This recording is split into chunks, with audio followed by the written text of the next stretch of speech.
Tahun berganti tahun, abad berganti abad, candi-candi ini masih tetap tegak berdiri. Di mata para penghikmat sejarah dan kebudayaan Jawa, candi-candi ini tak hanya menjadi pembawa kabar dari masa lalu tentang warisan peradaban tinggi. Candi-candi ini juga merupakan jejak pengetahuan tentang Jawa, baik yang terlihat maupun yang tak terlihat. Semua itu terangkum dalam sejarah cipta, karsa, rasa masyarakat Jawa.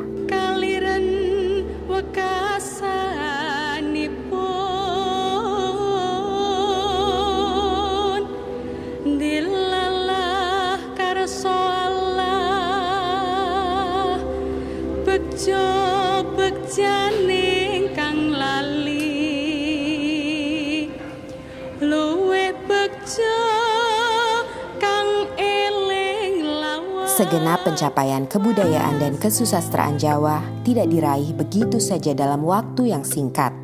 Prosesnya dapat dilacak hingga Majapahit, bahkan era sebelumnya. Dalam titian waktu, Mataram merupakan puncak dari kejayaan kebudayaan dan kesusastraan Jawa. Jawa pernah mengalami masa gemilang. Mulai dari zaman Majapahit. Nah, itu kemudian ada krisis dan kemudian akhirnya berdiri Mataram. Nah, saya itu Mataram lebih melihat ke dalam. Nah, waktu itulah mulai sebenarnya dugaan saya dan pikiran saya proses pemurnian peningkatan untuk kebudayaan Jawa. Nah, itulah apa yang dikatakan mulai periode yang disebut orang asing the Byzantine period of the Japanese history. Jadi zaman Bizantium dari sejarah Jawa, ketika Jawa lebih sibuk memperhalus kebudayaannya. Nah, itulah baru mulai sebenarnya bahasa Jawa bertingkat-tingkat itu. Dulu bahasa Jawa satu saja. Penghalusan kebudayaan pada zaman Mataram berdampak pula pada aspek ekonomi. Orang-orang Jawa yang sebelumnya banyak menjadi nelayan dan pedagang, kini beralih menjadi petani. Disinilah dimulai era Jawa yang agraris. Salah satu indikator perubahan zaman itu nampak pada Pranoto Mongso. Bentuk formal penanggalan Jawa ini mulai diperkenalkan sejak akhir abad ke-17. Kalender ini merupakan panduan bagi para petani dalam mengerjakan sesuatu agar tak mengalami kerugian. Dari sinilah waktu waluku atau membajak sawah ditentukan. Akan tetapi, penanda bagi para petani dalam Pranoto Mongso tidak sepenuhnya dapat berjalan ketika diberlakukannya kultur stelsel atau tanam paksa yang sangat menyengsarakan petani karena sistem pemerintahan kolonial yang sangat buruk. Pemerintah kolonial menekan petani dengan memaksa menanam hasil komoditas yang seluruhnya harus disetorkan kepada pemerintah. Ditambah dengan para pejabat lokal yang haus akan harta dengan menjilat penguasa, menyebabkan rakyat miskin menderita kelaparan yang menjurus pada meningkatnya angka kematian. Setelah Mataram pecah dari Surakarta dan Jogja, dan Surakarta malah pecah dengan Mangkunegaran, dan kemudian 19 terakhir Jogja juga dipotong dengan Paku Alaman ya. Itu Jawa makin lihat ke dalam. Dan lagi juga Jawa yang berkeliaran sudah tidak ada lagi. Dulu waktu perang di Diponegoro itu sebagian besar mungkin Diponegoro itu orang berkeliaran keliling itu, pengikut. Kemudian setelah Belanda berkuasa, Jawa itu kan dikenakan kultur stelsel harus menetap. Memang pada pertengahan abad ke-19 terjadi perang yang begitu banyak ya. Tidak hanya di Jawa, di Sumatera Barat ada perang Patri, di Jawa Tengah, di Jawa lah. Itu ada perang Diponegoro, dan juga ada gejolak yang luar biasa di Belanda juga ya, di dalam negeri. Sehingga hal tersebut ternyata menguras habis kekuatan ekonomi pemerintah Belanda. Gitu. Nah, untuk mengatasi itu semua, Belanda mempunyai satu program yaitu Kulturstelsel, yaitu sebetulnya semacam peraturan di bidang pertanian ya, dan kemudian bisa kita dipahami oleh beberapa ahli sebagai istilah tanam paksa. Memang Kulturstelsel itu diperuntukkan untuk mengembalikan kekuatan ekonomi Belanda yang pada saat Hindia Belanda yang pada saat itu memang betul-betul bankrupt, bangkrut mereka oleh karena kebutuhan-kebutuhan untuk mencukupi biaya perang mereka. Selama abad 19 di Jawa itu banyak sekali pemberontakan. Tidak hanya di Ponorogo, juga itu sudah perang itu. Ini pemberontakan desa. Itu sebagian besar dipimpin oleh para ulama desa.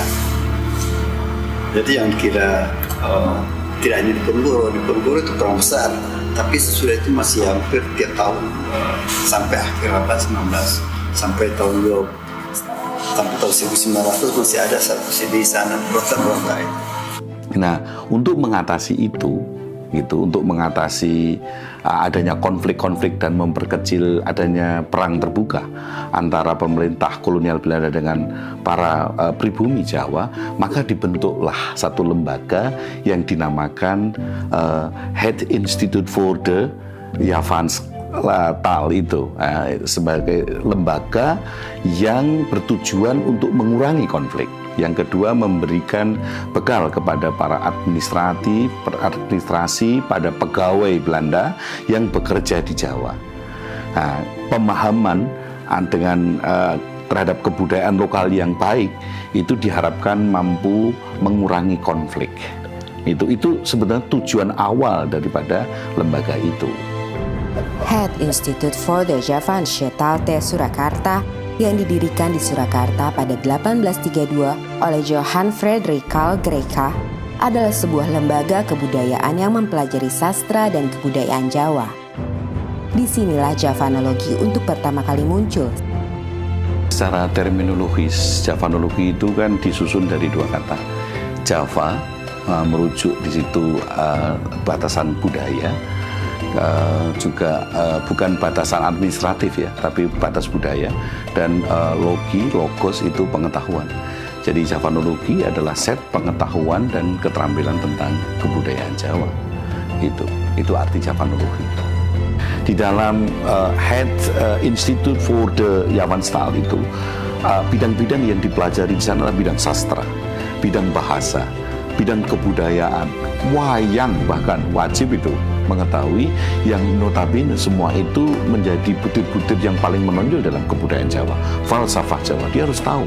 Mempelajari bahasa, entah kaitannya dengan pemerintahan ataupun juga dengan nanti kaitannya dengan sastra, tapi mempelajari bahasa daerah tanah jajan itu sangat penting. Karena itulah pemerintah Belanda juga mendirikan semacam lembaga pendidikan bagi para pegawai untuk mempelajari bahasa.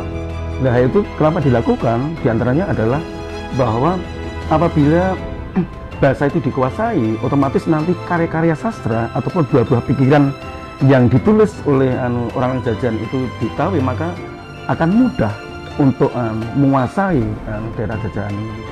Jadi ada maksud seperti itu.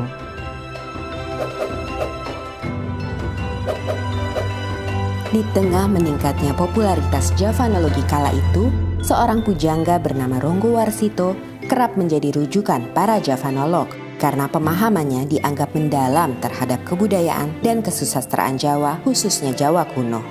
Ronggo Warsito itu adalah pujangga yang luar biasa, dan beliau ini di dalam mencipta karya ini meliputi 12 bidang ya. Ada bidang kesastraan, ada bidang pendidikan, ada bidang pengetahuan bahasa, ada bidang filsafat, ada bidang pedalangan, pengetahuan alam, bidang seni suara, babat, ramalan atau jonggo itu hanya 2, Sukolodang dan Jobelyo. Kemudian silsilah dan perkamusan. Jadi ada 12 bidang. Nah, yang paling banyak itu kesastraan itu 24 judul. Ronggo Warsito adalah seorang tokoh munculnya sastra Jawa baru jenis geguritan. Karena sebelumnya bisa dikatakan ada karya sastra itu hanya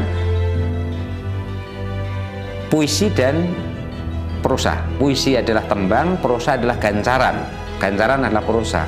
Sedangkan yang kategorinya itu geguritan adalah puisi tetapi bukan tembang, itu belum ada. Yakni di dalam Serat Joko Lodang yang itu dikategorikan tembang bukan, tetapi dikategorikan prosa bukan.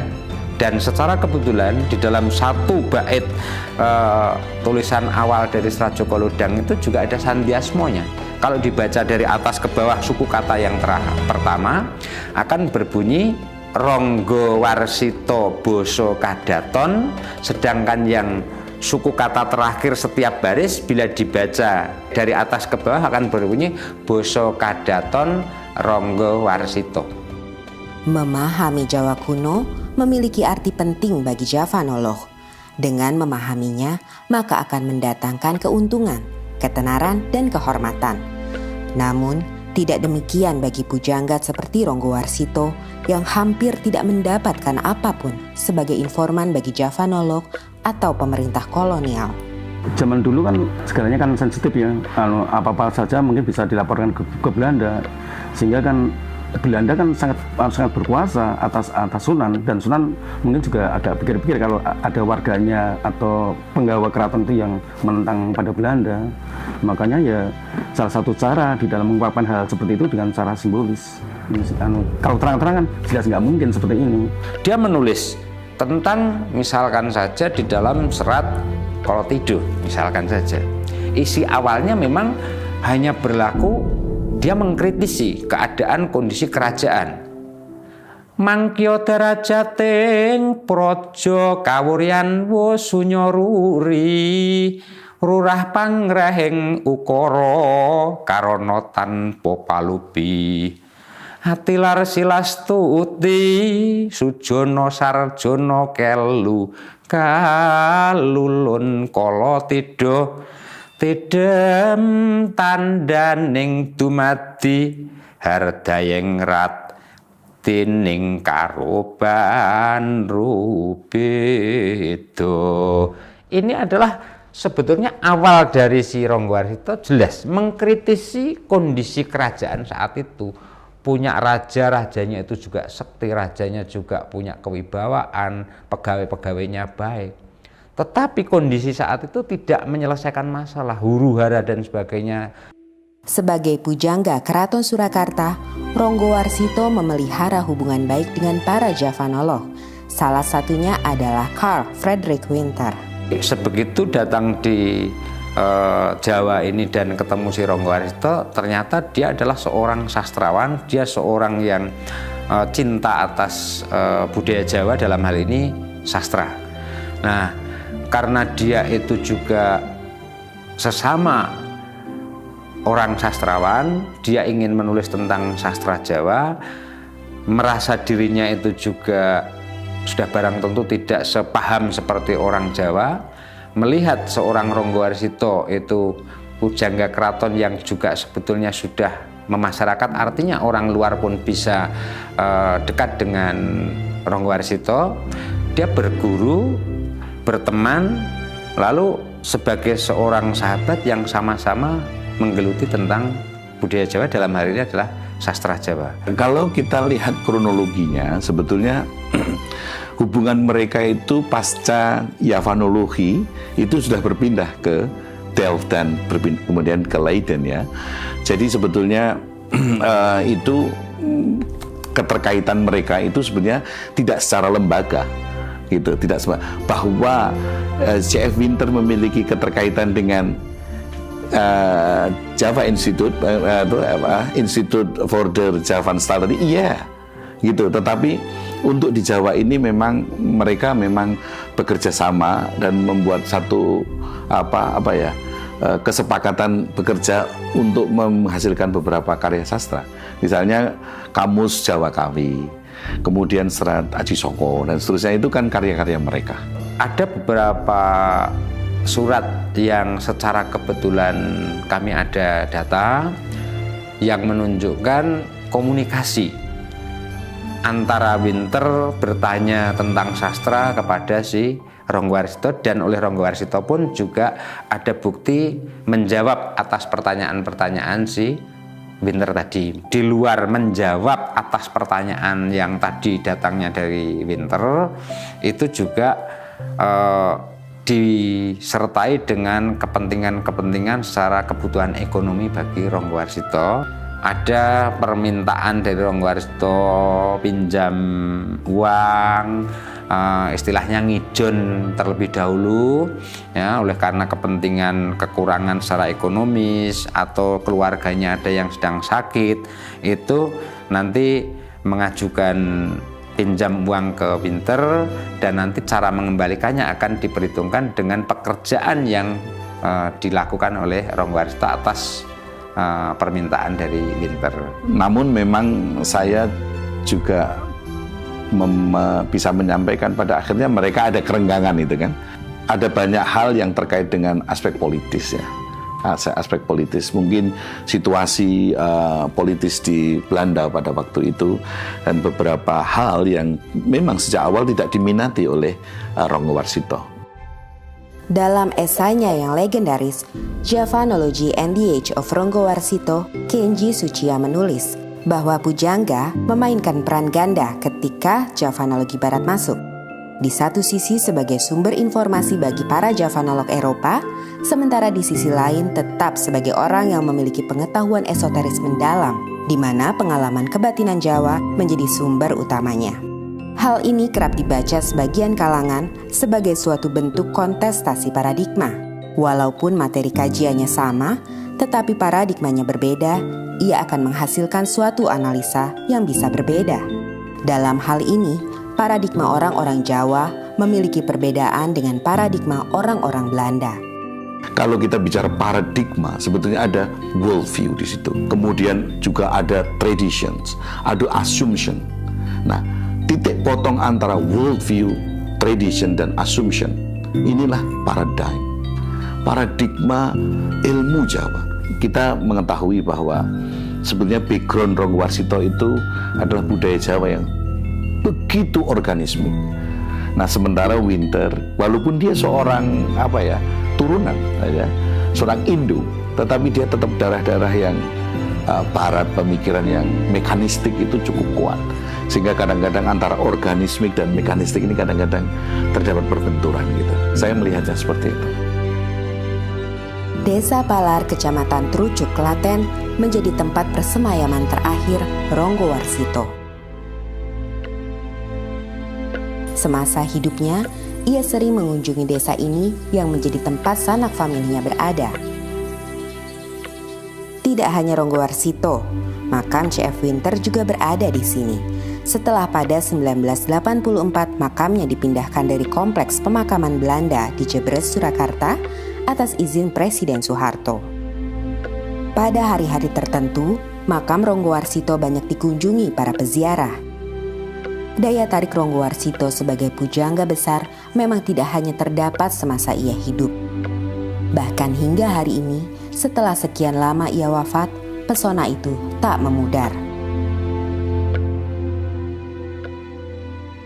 Dan pasca wafatnya Ronggo Warsito, masih tersimpan begitu banyak arsip tentang Jawa, salah satunya sastra di negeri Belanda. Arsip-arsip ini yang sebagian besar berisi tulisan-tulisan Jawa membuktikan peradaban Jawa yang tinggi. Namun sayangnya justru tidak dipelajari dan dimiliki oleh orang-orang Jawa itu sendiri. Sejak 1842, Javanologi sebagai lembaga sudah tidak lagi berada di Jawa. Namun, secara individu, para Javanolog masih aktif dalam melakukan penelitian dan pengkajian. Salah satunya adalah Pisho. Karya terbesarnya berjudul Java in the 14th Century yang terbit sebanyak 5 jilid. Karena kedalaman kajiannya, ia dikagumi oleh para pemikir Jawa. Satu di antaranya adalah Profesor Sudarsono. Pada waktu itu saya diutus ke negeri Belanda untuk kerjasama antara Indonesia dengan Belanda. Lalu kemudian ketemu Dr. Pisho, itu gambarnya Dr. Pisho. Lalu kemudian saya senang sekali saya mendengar saudara Sudarsono menggantikan saya. Saya juga bangga sekali dianggap menggantikan dia. Karena Dr. Pisho itu luar biasa pinternya. nulis kamus bahasa Jawa, orang Belanda. Lalu menulis kebudayaan rakyat, lalu menulis, pokoknya banyak sekali tulisannya. Lalu saya pulang, wah, rasanya lega sekali bisa ketemu orang yang paling saya kagumi itu, Dr. Pisho itu. Tahun 2011, di Universitas Negeri 11 Maret Surakarta, berdiri pula Institut Javanologi yang berada di bawah naungan Lembaga Penelitian dan Pengabdian Masyarakat. Institut Javanologi ini bergerak di bidang kajian budaya, bahasa, dan sastra Jawa. Akan tetapi, walaupun bernama Javanologi, namun orientasinya sangat berbeda dengan Javanologi yang dibuat di Belanda dan di Yogyakarta. Pada era Belanda, tujuannya sudah saya sampaikan tadi adalah memberikan bekal pengetahuan kepada para pegawai-pegawai Belanda, orang-orang Eropa untuk masuk ke Jawa. Nah, tetapi pada masa kemerdekaan, pasca kemerdekaan, Javanologi memang untuk menghimpun ilmu-ilmu lokal, local wisdom, ya, yang begitu banyak tersebar dan tercerai, itu mau dihimpun.